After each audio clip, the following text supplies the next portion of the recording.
programme vous est offert par Illico Cash.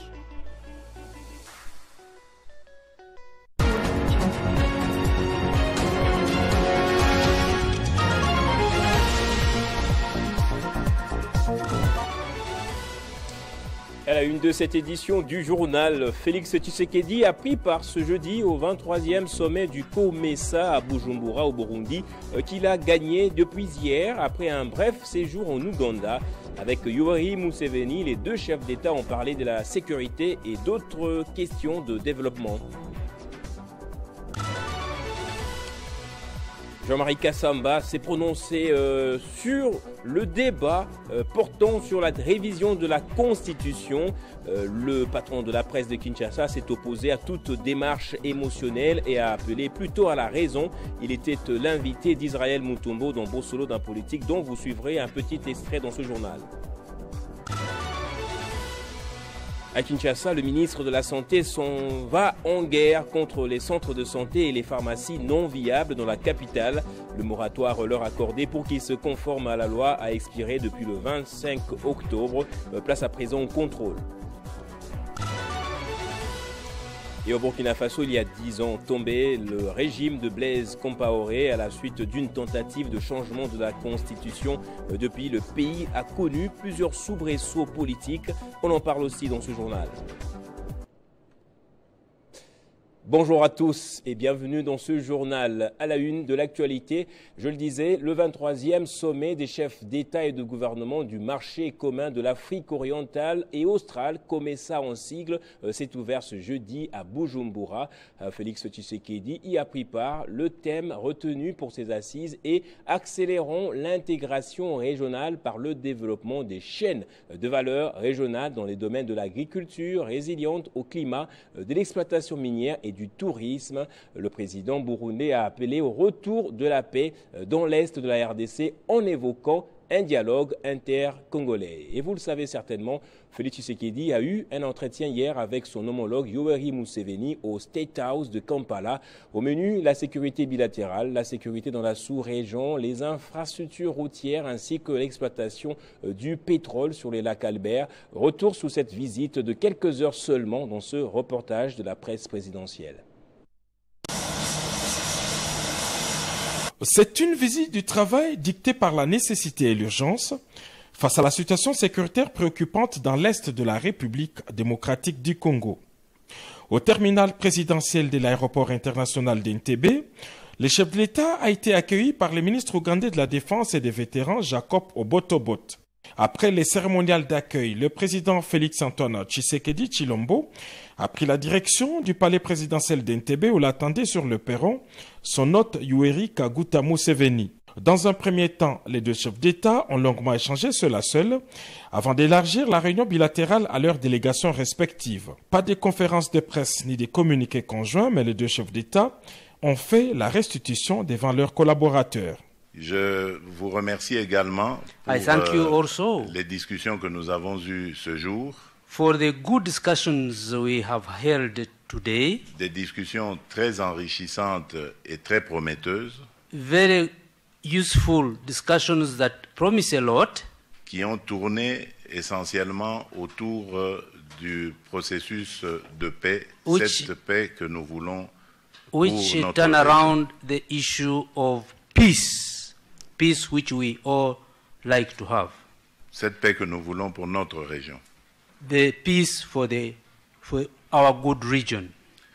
Je repars avec l'espoir que ce que nous nous sommes dit va se concrétiser. I'm going back home aware that what we have agreed on shall be concretized. Et je compte sur vous, sur votre sagesse. And I actually believe in your intelligence and good work. Pour que tout ce que nous nous sommes dit that se what réalise. We have said, what we have talked. Et en justice à présent, l'opposant Seth Kikouni était à nouveau devant le tribunal réuni en audience foraine dans la prison de Makala. L'affaire est désormais à l'étape de l'instruction de la première prévention, a été renvoyée à une semaine pour permettre aux prisonniers de pouvoir bénéficier des soins médicaux. Plus d'explications avec Maître Laurent Onyemba, avocat du prévenu Seth Kikouni. Nous avons entamé l'instruction de la première prévention et qu'à ce jour, il doit aller prendre ses médicaments. On a renvoyé à une semaine. Vous avez vu que le ministère public est totalement en difficulté pour asseoir sa prévention. Il part des propos tenus dans un cadre précis qui est un cadre politique. Ça n'a jamais été des propos tenus dans un camp militaire. C'est un opérateur politique qui fait une conférence et qui parle de la résilience aux Congolais. Donc le débat porte ici sur les faits qu'il ait tenu ces propos au Katanga. Moi je ne sais pas si le Katanga ne fait pas partie du territoire national, mais en tout cas pour ce qui nous concerne, M. Kikouni n'a jamais énervé la moindre loi. Et donc nous attendons entamer l'instruction de la deuxième prévention dans une semaine et nous allons plaider, nous avons la garantie que M. Kikouni n'a énervé aucune norme. L'organe poursuivant est en train de tâtonner, il fait le procès des suppositions alors que nous sommes dans un domaine qui implique la précision, mais que rassurez-vous que ça n'a jamais été des propos qui énervent la loi. Et donc nous sommes sereins, nous pensons que le tribunal, si on veut effectivement guérir cette injustice, nous avons l'obligation de montrer à la face du monde que les juges congolais peuvent dire la loi sans nécessairement suivre les instructions occultes. La liberté provisoire a été refusée pour des raisons infondées. Encore une fois, nous dénonçons ce qui se passe parce que nous pensons que M. Kikouni est un compatriote connu, dont l'adresse est connue. La fuite n'est pas à craindre, c'est un opérateur politique et économique. Et il a une famille, son identité n'est pas douteuse. Et donc les raisons fondamentales qu'implique sa liberté provisoire pour qu'il prenne des soins appropriés sont remplies. Et puis la révision de la Constitution, on en parle dans ce journal, s'exprimant sur la question lors d'un passage sur Bossolona Politique. Le patron de la presse de Kinshasa et le patron de Télé 50, Jean-Marie Kassamba, a plutôt préconisé une démarche raisonnée, on va le dire ainsi, en s'opposant à toute démarche précipitée et en demandant aux partisans de la révision de la Constitution à se poser des bonnes questions. On le suit dans cet extrait choisi par Héritier Ntambwa. Lélo, si vous voulez bien qu'on en parle, Bato Balobaki à l'époque du président Kabila, non, Mingi, oh, tout ça. Beaucoup ont changé Kazakh aujourd'hui. Ceux qui sont en train de faire beaucoup de bruit autour du président en termes de constitution, etc. Il faut qu'ils reviennent à la raison, qu'ils écoutent, qu'on procède par une démarche raisonnée. Qu'est-ce que ça veut dire démarche raisonnée? Toute constitution est révisable. C'est même prévu dans la constitution. Mais il faut qu'on se pose les bonnes questions. Vous parlez de la révision et non du changement. Même le changement n'est pas prévu. Non, le changement n'est pas prévu, mais le peuple est souverain pour le changer. Exactement. Mais il faut savoir à quel moment ce peuple peut le changer. Les contextes, ils en déguenent. Peuple Oraza n'a pas de problème. Ce que Lingo fait entendre un autre son de cloche. C'est trop difficile. Extrêmement difficile. Nos services, les gens qui réfléchissent, doivent faire ce qu'on appelle à l'époque l'analyse de l'existant. En fonction de l'analyse de l'existant, proposer des mesures ou des situations qui sont gérables et consommables. 2011 a changé, enfin, c'est le parlementaire ou les législateurs qui ont changé certaines dispositions. Félix Tshisekedi peut changer ou proposer aussi de modifier certaines dispositions. Mais lorsque vous avez un débat de dire modification ou changement, ça crée dans la tête des gens beaucoup de suspicions. Qui peuvent dire, ah non, continue un changement, ça veut dire que Balingi va changer. Il va changer pour quelle raison? Et ça va passer. Moi, si j'étais à la place de Félix Tshisekedi, j'aurais proposé un dialogue. Et la RDC et le Royaume du Maroc ont signé mercredi un protocole d'accord de coopération judiciaire entre leurs juridictions constitutionnelles respectives. La cérémonie s'est déroulée au Zimbabwe entre le président de la Cour constitutionnelle de la RDC, Dieudonné Kamuleta Badibanga, et son homologue marocain, Mohamed Amin Benabdallah. Ces protocoles d'accord favorisera l'échange d'informations à travers la jurisprudence entre les deux hautes juridictions sur des matières communes traitées en RDC et au Maroc. Autre volet de ces protocoles d'accord, les partages d'expériences à travers des formations sur des questions essentielles. Et enfin, la RDC et les Maroc étant membres de plusieurs organisations internationales devront, grâce à ces protocoles d'accord, former un bloc pour défendre leurs intérêts communs. Les présidents de la Cour constitutionnelle du Maroc saluent ces rapprochements entre son institution et celle de la RDC. Mais nous pouvons grandement profiter les uns des autres. Les juridictions constitutionnelles sont toutes les mêmes à travers le monde, et bien entendu même en Afrique, parce que leur Bible, c'est la Constitution. Et nous voulons apprendre les uns auprès des autres comment on traite ces problèmes constitutionnels et comment on arrive à des solutions qui sont toujours conformes à la Constitution. Son homologue congolais, Dieudonné Kamuleta Badibanga, qu'accompagné les juges Sylvain Loumou, s'est réjoui de l'ouverture de la haute juridiction congolaise sur les continents à travers cet accord historique, une première dont l'histoire de la Cour constitutionnelle de la RDC, une dynamique qu'il entend poursuivre durant son mandat à la tête de cette institution afin d'assurer les rayonnements de cette juridiction en particulier et celle de la RDC en général. Pour nous, s'il y a une occasion, nous pouvons faire en sorte que le pays d'abord, parce que quand nous parlons de la Cour constitutionnelle, c'est la Cour constitutionnelle de la RDC. Si nous avons une opportunité de faire en sorte que les angles puissent s'arrondir et que la visibilité du pays puisse être accrue au niveau continental et surtout sur le plan scientifique.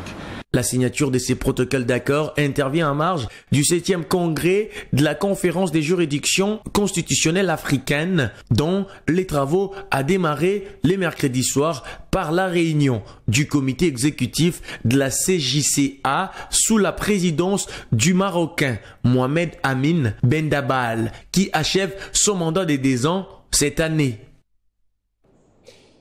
Et puis à Kisangani, le ministre de la Justice, Constant Mutamba, a également échangé avec les députés, les membres du gouvernement ainsi que les mandataires sur les enjeux de l'électrification de la province. Après plusieurs discussions, les différentes parties se sont convenues de la réhabilitation de la centrale électrique Chopo 1 ainsi que de la construction d'une nouvelle centrale dans le but de desservir dans un plus bref délai le Boyomé en ce qui concerne l'électricité. Le ministre de la Justice et garde des Sceaux, Constant Mutamba, a reçu ce mercredi une délégation de personnalités importantes du pays. Parmi eux, les ministres du portefeuille Jean-Lucien Boussa, les ministres des hydrocarbures, les ministres des ressources hydrauliques Teddy Luamba, des sénateurs et députés nationaux élus de la grande province orientale, ainsi que le directeur général de la SNEL, Fabrice Lusinde. L'ordre du jour de cette rencontre portait sur des questions majeures concernant la ville de Kisangani en particulier et la province de la Chopo en général. Suite au récent passage du chef de l'État Félix-Antoine Tshisekedi, Justin Bensissana Nzama, chef de la délégation, a pris la parole pour exposer les cadres des discussions. Nous avons conféré sur la possibilité de financer effectivement ce barrage pour que la population de Kisangani puisse avoir de l'électricité normalement.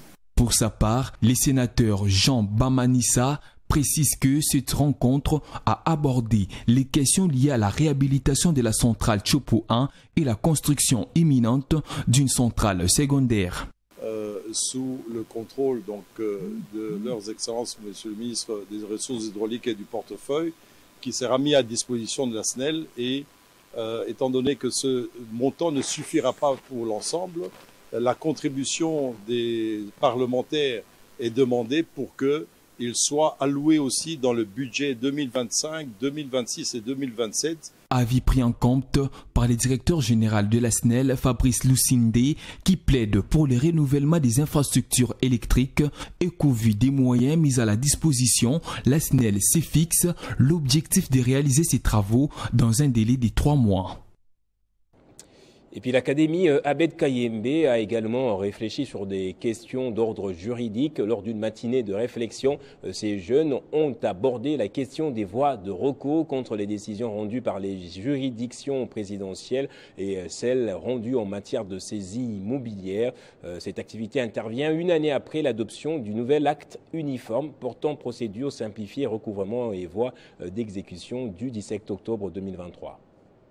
Les voies des recours contre les décisions rendues par les juridictions présidentielles et celles rendues en matière de saisie immobilier, tel est le thème choisi par l'Académie Abed Kayembe au cours d'une matinée de réflexion organisée vendredi dernier au centre CEPAS, dans la panoplie des intellects et les invités des marques comme le bâtonnier du barreau de Kinshasa Matete, Maître Muchembe Wembo Émile et le professeur Nicolas Kabasele. L'Académie Abed Kayembe est un cadre d'échange du droit et partage d'expériences professionnelles entre les usagers et praticiens du droit, professionnels de justice, notamment les magistrats, avocats, greffiers, huissiers de justice, juristes d'entreprise, des formations et en formation, qui a la vocation de résoudre le mot de la justice congolaise décriée par tous.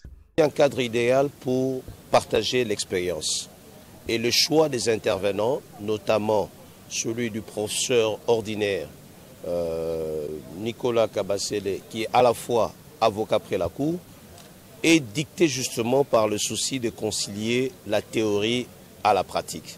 On ne peut pas parler de voie d'exécution ou de voie de recours contre les décisions judiciaires rendues par les juridictions présidentielles au WADA et en matière immobilière sans en avoir un aperçu général. Les panélistes ont quant à eux martelé sur la marche à suivre afin d'être remis dans ses droits. Je crois que ma modeste contribution, à côté de celle du promoteur de l'Académie et du professeur, a servi aux confrères ainsi qu'à tous les participants. C'est un droit qui est en vogue actuellement. Le droit WADA, il faudrait qu'ils aient les connaissances pour mieux se défendre face aux juges et face à leurs clients. Après les panélistes, place à la remise des brevets. Cette matinée, c'était à l'occasion du premier anniversaire du nouvel acte uniforme portant procédure simplifiée des recouvrements et voies d'exécution du 17 octobre 2023. Et puis les assises du Mining Congress et Expo en Turquie ont démarré depuis mercredi à Ankara. Ce salon de réflexion et d'exposition des machines d'utilité dans le secteur connaissent de la participation des opérateurs miniers du monde entier. La province du Lualaba est en RDC est représentée par une forte délégation représentant la gouverneure Fifi Masuka. Le ministre provincial des Mines a souligné l'importance de cet événement pour le développement minier, mettant en avant les richesses naturelles de la province. La deuxième édition du congrès et de l'exposition minier de la Turquie dénommée Mining Congress and Expo a ouvert ses portes ce mercredi 30 octobre 2024 au palais des congrès du pays. La première journée a été consacrée au discours d'ouverture du président du conseil scientifique du congrès, le professeur Abdul Kerim, du président du conseil d'administration de la chambre de commerce d'Ankara et du gouverneur de la capitale turque. Pour cette grande rencontre, les opérateurs économiques du secteur minier sont venus de tous les coins du monde. La province du Lualaba est représentée à ses assises par une forte délégation conduite par le ministre provincial des Mines, Nicodème Wamana. Dans sa suite, quelques experts du ministère des Mines de la RDC, les conseillers en matière de mines de la gouverneure du Lualaba, Miki Masuka, et Josué Mouyumba, conseiller en communication et presse de la gouverneure. Dans son allocution, le ministre Wamana Tanda a relevé que ces salons d'exposition des matériels du secteur minier favorisent l'épanouissement de ces domaines non seulement en Turquie, dans d'autres pays représentés, mais aussi en RDC, particulièrement dans la province du Lualaba. Il a rendu hommage au président Tshisekedi, dont la lutte pour le développement de l'émergence du pays n'a jamais faibli. Hommage à son Excellence, Monsieur le Président de la République démocratique du Congo, chef de l'État, Félix Antoine Tshisekedi Tshilombo, dont la lutte pour le développement, l'émergence de notre pays n'a jamais fléchi. Du haut de ce podium, je salue le courage légendaire de son Excellence, Madame la gouverneure de ma province, Lualaba, Fifi Masuka Saini, qui n'a jamais ménagé l'effort pour porter de très haut la province du Lualaba, notamment en matière de mines, environnement et développement durable. Il a poursuivi en ajoutant que la province du Lualaba renferme 60% des réserves mondiales de cobalt et que son sol regorge de plusieurs autres matières premières telles que le cuivre, l'or, le manganèse et d'autres gisements découverts récemment à l'initiative de la chef de l'exécutif provincial, Fifi Masuka Saini. Accompagné du ministre du Kosovo, Getor Ndjeku, le ministre Ouamana a fait le tour de plusieurs stands et de l'espace d'exposition des machines d'exploration minière et des engins de construction pour les grands travaux. Pour sa participation remarquable par l'entremise de son ministère des Mines, le gouvernement Masuka a reçu des mains des organisateurs un trophée sous les ovations de l'assistance. Et puis c'est la fin d'Octobre Rose ce jeudi, ce mois dédié à la sensibilisation et à la lutte contre le cancer du sein. Le ministre de la Santé a lors d'une rencontre souligné l'importance de la médecine nucléaire dans la lutte contre la maladie en RDC. C'était en fait à l'occasion de la 2e édition du colloque organisé par le Commissariat général de l'énergie atomique qui célébrait justement son 65e anniversaire.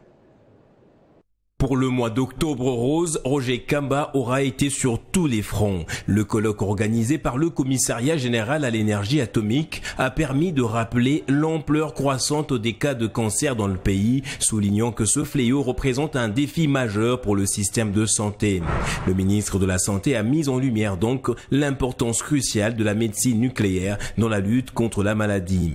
Comme vous le savez, le cancer constitue l'une des principales causes de mortalité dans le monde. Et bien entendu, la République démocratique du Congo n'est pas épargnée. Selon les statistiques récentes, les cas de cancer sont en constante augmentation, ce qui représente un défi majeur pour notre système de santé. C'est dans ce contexte que les rayonnements ionisants utilisés en médecine nucléaire prennent tout leur sens. Les rayonnements ionisants sont utilisés pour le diagnostic et le traitement de différentes formes de cancer. Sous le thème rayonnement ionisant et pharmacie nucléaire, fer de lance de la lutte contre le cancer de sein en RDC, le colloque était une occasion pour le ministre de rappeler l'importance de la formation continue des professionnels de santé afin de le préparer aux avancées technologiques. Ces réalisations témoignent de notre engagement à intégrer de nouvelles technologies pour améliorer les traitements des patients souffrant de cancer.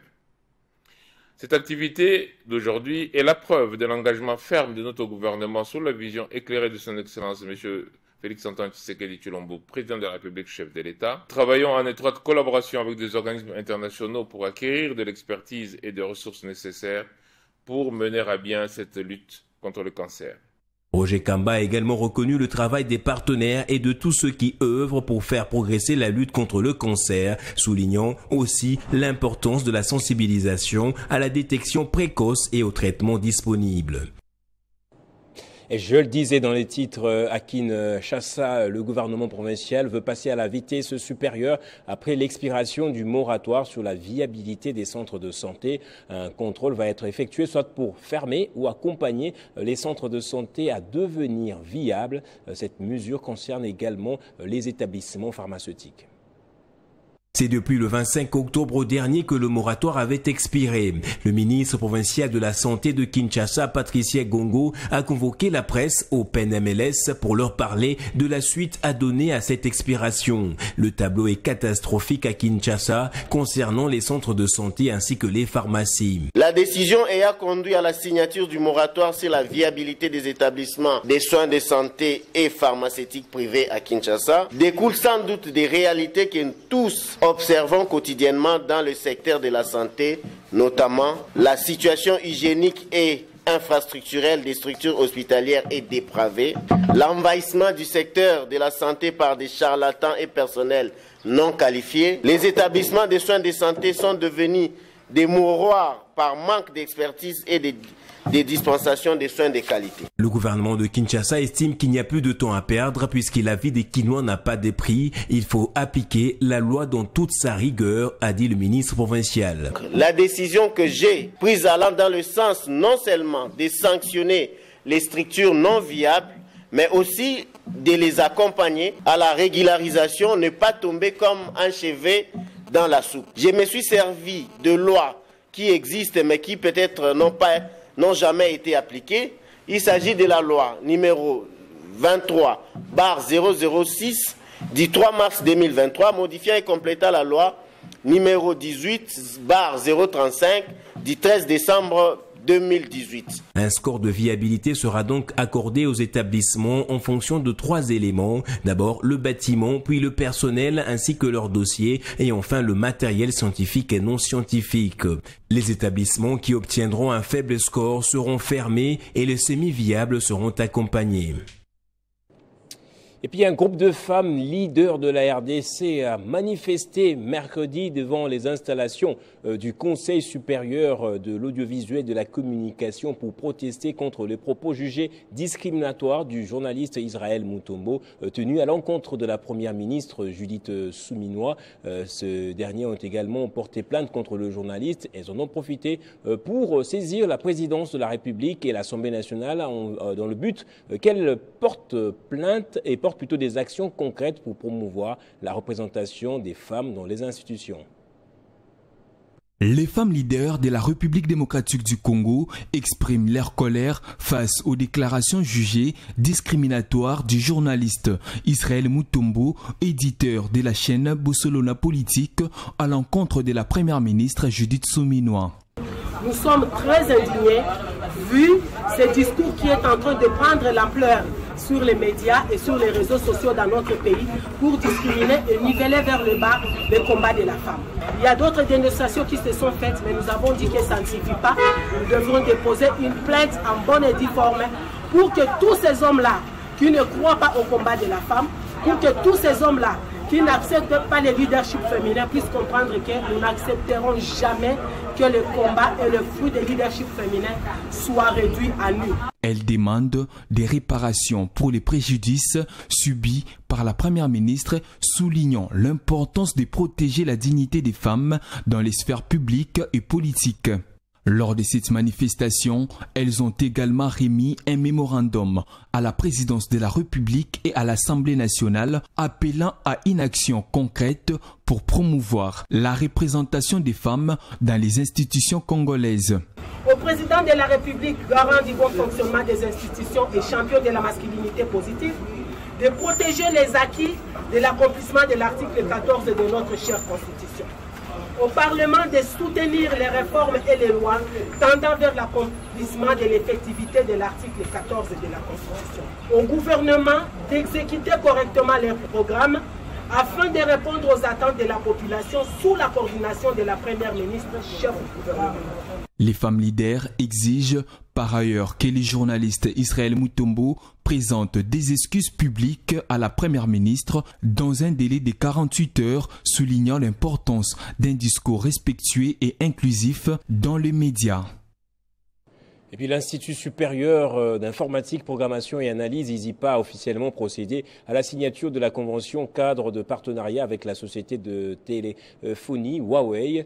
Ce protocole d'accord vise la formation des professionnels dans le domaine de la télécommunication. Ces nouveaux partenariats de l'ISIPA, conclus sous le management éclairé de son président-directeur général, Martin Ekanda Odimba, s'inscrit dans le cadre de la nouvelle vision du chef de l'État, Félix Antoine Tshisekedi Tshilombo, sur l'entrepreneuriat des jeunes en RDC.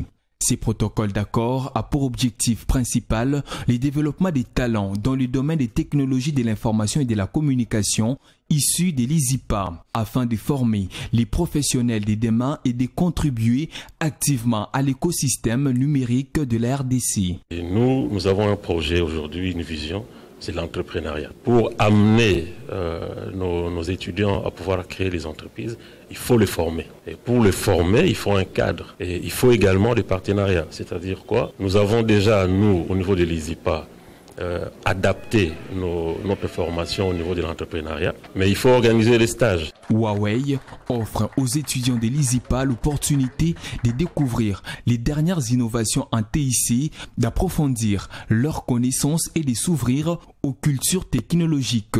De plus, Huawei accompagne les jeunes professionnels issus de l'ISIPA dans leur parcours d'apprentissage pratique en leur fournissant des formations continues et adaptées aux réalités du marché de la télécommunication en RDC. Huawei cherche toujours notre partenaire académique pour enlever ensemble l'écosystème des talents, l'écosystème pour le futur, pour les perspectives de numérisation du pays. L'ISIPA collabore à la gestion et la promotion de la plateforme de Huawei ICT Academy pour les étudiants, facilite la sélection et le suivi des participants au programme d'échange de Huawei et soutient l'organisation des stages en recommandant des candidats qualifiés tout en intégrant Huawei aux événements technologiques de l'Institut.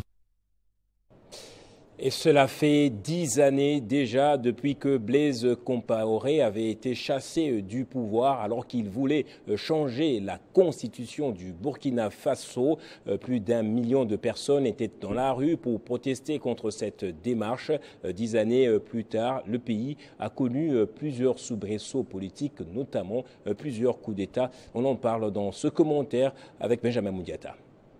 C'était le 31 octobre 2014 que Blaise Compaoré, alors que président du Burkina Faso, était contraint à démissionner à la suite d'une insurrection populaire qui l'a conduit à fuir son pays. Ceci suite à une forte tension due aux manifestations qui avaient duré plus d'1 mois avec des partis politiques et des mouvements civils comme les ballets citoyens. Une punition pour Blaise Compaoré à l'initiative du changement ou de la révision de la constitution au Burkina Faso. Ayant refusé catégoriquement le changement de la constitution, le peuple burkinabé avait donc décidé de prendre son destin en main et de redorer du même coup le blason du pays longtemps terni par un régime qu'il jugeait criminel. Blaise Compaoré enfoui en Côte d'Ivoire où il trouva refuge auprès de Alassane Ouattara. Jour pour jour, 10 ans d'exil à ce jour pour Blaise Compaoré, l'ancien président burkinabé chassé par la révolte populaire d'octobre 2014 et condamné à perpétuité pour le meurtre de Thomas Sankara, vit aujourd'hui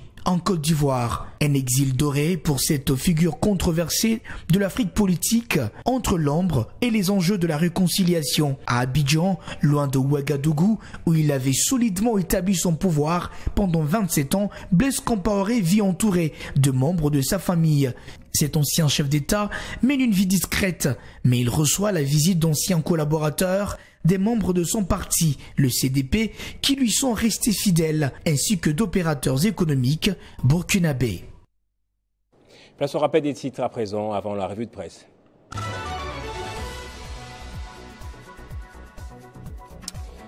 Le président de la République, Félix Tshisekedi, a pris part ce jeudi au 23e sommet du COMESA à Bujumbura, au Burundi, qu'il a gagné depuis hier après un bref séjour en Ouganda. Avec Yoweri Museveni, les deux chefs d'État ont parlé de la sécurité et d'autres questions de développement. Et puis Jean-Marie Kassamba s'est exprimé hier sur la révision constitutionnelle. Le patron de la presse de Kinshasa s'est opposé à toute démarche émotionnelle et a appelé plutôt à la raison. Il était l'invité d'Israël Mutombo dans Barcelona Politique. À Kinshasa, le ministre de la Santé s'en va en guerre contre les centres de santé et les pharmacies non viables dans la capitale. Le moratoire leur accordé pour qu'ils se conforment à la loi avait expiré depuis le 25 octobre. Place à présent au contrôle. Et au Burkina Faso, il y a 10 ans tombé le régime de Blaise Compaoré à la suite d'une tentative de changement de la constitution pour se pérenniser au pouvoir. Depuis, le pays a connu plusieurs soubresauts politiques. On en a parlé également dans ce journal. C'est au tour de la revue de presse. On va marquer une pause avant de retrouver Moïse Chamala.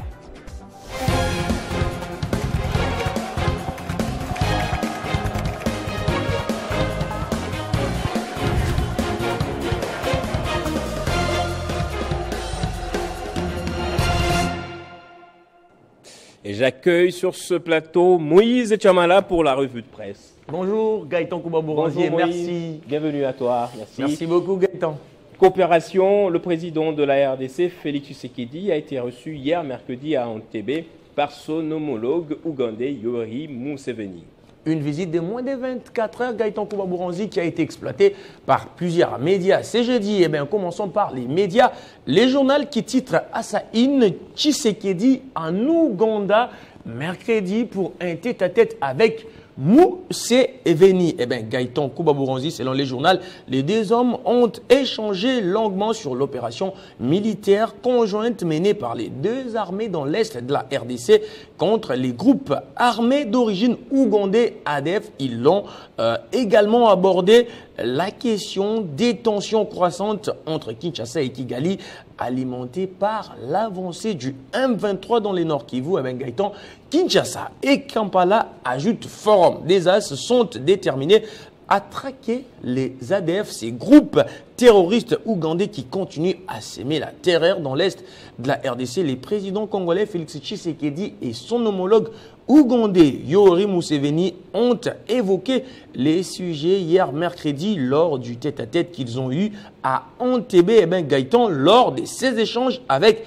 les présidents, Félix Tshisekedi ajoute les quotidiens, les phares, les chefs de l'État ougandais Yoweri Museveni a réitéré son engagement de construire la route Kassindi, Beni, Butembo et éventuellement la route Bunagana, Rutshuru et Goma. Gaëtan, de son côté, les potentiels espèrent que les discussions ont été sincères dans l'intérêt de la paix entre les deux États dans la région des Grands Lacs. Après l'étape de l'Ouganda, le président de la République, Félix Tshisekedi, nous apprend la prospérité s'est rendue hier mercredi à Bujumbura, au Burundi, pour participer aux travaux du 23e sommet du marché commun d'Afrique orientale et australe, comme ça, dont les démarrages, c'est début de ce jeudi. Autre chose, le crash d'un hélicoptère militaire à l'aéroport de Ndolo a fait au moins 3 morts. Une nouvelle qui a attiré l'attention des Kinois hier mercredi. Plusieurs explications des journaux, telles qu'ici par les médias, les journaux qui expliquent, Gaëtan Kouba-Bouranzier, que cet incendie s'est produit aux alentours des 11 h lors de l'atterrissage de l'appareil sur la piste militaire de l'aérodrome d'Ndolo. Des indiscrétions, Gaëtan, du journal Forum des As renseignent que l'appareil était en état d'essai technique et qu'il fallait l'éroder pour évaluer sa fiabilité. On a failli revivre les drames des types K, ni peut-être l'ingéniosité du pilote qui a évité de cracher sur les 10 marchés, conclut les tabloïds. Merci Moïse Chamala pour cette revue de presse. C'est moi qui vous remercie, Gaëtan Kouba-Bouranzier. Et c'est par ici que va se refermer ce journal. Merci à vous aussi, madame, messieurs, de l'avoir suivi. Soyez toujours dans la joie, madame, messieurs.